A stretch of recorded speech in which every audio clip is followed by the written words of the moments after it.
The Nikon L105 is not a bad camera, however it has one fatal flaw: I can't record it while it is sitting there.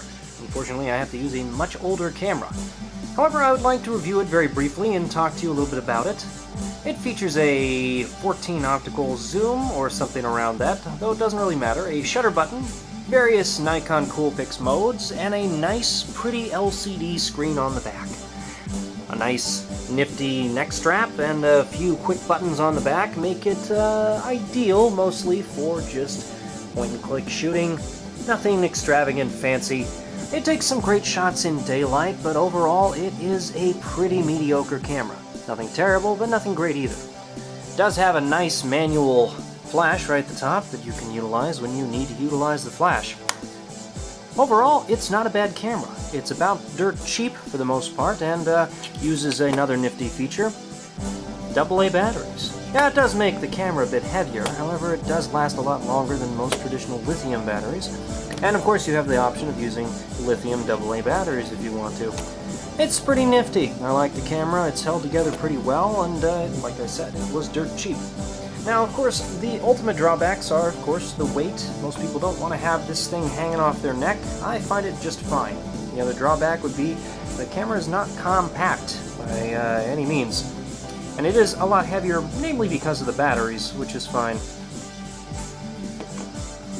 You can probably grab it for about, I don't know, under $100 at this point, maybe less. Amazon doesn't hate this camera, but I don't think everyone had a good time using it.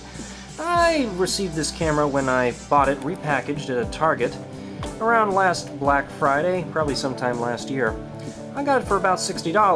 Obviously the people before me, who luckily left their memory card around, took some pretty awful photos down south or wherever they were vacationing.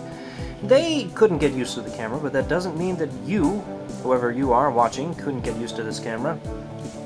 Digital cameras are a finicky beast of sorts. They are not great. I don't particularly like cameras like this. I like daylight shooting, so I never have a problem with getting terrible pictures at night. If you want a nice camera, you buy a nice camera, which of course is upwards to $500 to $600.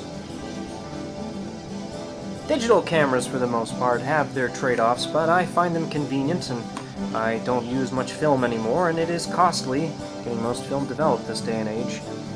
I also like the quality of the pictures that I've gotten, and honestly can't say anything too terrible about the camera besides its weight. Of course, it would have been nice to have a bit more optical range if you're going to sacrifice the size of the camera. Anyway, thanks for watching. If you're interested in other sorts of cameras, and maybe perhaps good deals here and there, you should comment, because I would love to hear if there are cameras that are a bit underrated out there.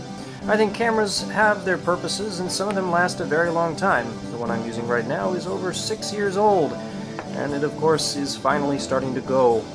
Very unfortunate though. I did like it, and it was pretty expensive when I bought it. Not this one. This was dirt cheap. Thanks for watching.